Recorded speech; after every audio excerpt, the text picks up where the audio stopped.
Alhamdulillahi Rabbil Alamin wa bihi nasta'inu fi umuri dunya wad din wassalatu wassalamu ala man la nabiyya ba'dahu wa ala alihi wa sahbihi wa sallam wa ba'da. Assalamualaikum warahmatullahi wabarakatuh. Kapatid, alam niyo ho ba sa panahon ng Propeta sallallahu alaihi wasallam o kaya panahon na nauna kay Propeta sallallahu alaihi wasallam ay gumagamit ho sila sa paglilinis nila ng kanilang mga private part. Gumagamit ho sila ng mga bato o kaya mga dahon. Kumbaga, sa panahon na yun, kunti lang ho ang kanilang tubig. So, medyo alanganin ho sila gumagamit ng tubig dahil sa kunti lang. Lalong-lalo na ho doon sa deserto ho sa kanila. So, ngayon dumating ang Islam, dumating ang Propeta sallallahu alaihi wasallam at tiniruan ho tayo, alhamdulillah. Sa panahon naman ho natin ngayon, marami ho sa atin na gumagamit lang ng tissue na hindi gumagamit sa tubig. Nag-i-i'tina, kumbaga okay na sa kanila na tissue lang ho ang pampunas nila sa kanilang mga private part at hindi na ho nilinis ng tubig. So ito ho, hadith mula kay Anas bin Malik radhiyallahu an, sabi niya, kana Rasulullah sallallahu alaihi wasallam yadkhulul khala fa ahmilu ana wa ghulamun nahwi idawatan min ma'in wa anzatan fayastanji bil ma'.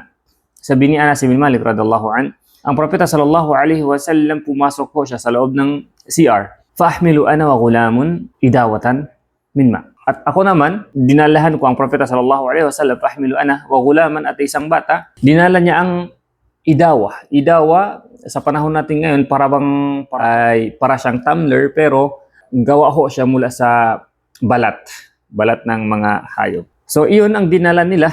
Dinala ni Anas ibn Malik sa panahon na yung gulam pa ho siya, katulad ng batang sinabi niya. Sabi ng mga muhaddithun, sabi ng mga nagsasyarah ng hadith, sabi nila si Abdullah bin Mas'ud ho ito sapagkat bata pa ho siya, kasing bata lang ho ni Anas bin Malik sa panahon na yun. Dinala nila isang anza, isang idawa at saka anaza. Ito ho ay anaza, ganun din, parang paglalagyan din ho siya ng tubig. Dalawa yung dinala nila kay Propeta sallallahu alaihi wasallam.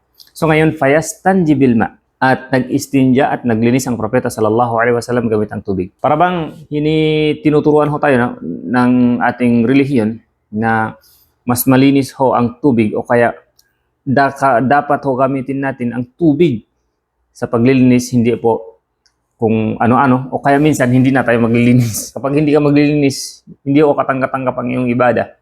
Hindi tatanggapin ng Allah Jalla Ta'ala ang iyong ibada pag hindi ka naglilinis ng iyong mga private part. Kahit sa tingin mo malinis na porque konti lang o kaya ano man, o kaya narumihan ang iyong damit. Siya lang kapatid, insyaAllah makakatulong sa atin lahat ang durus na ito. Assalamualaikum warahmatullahi wabarakatuh.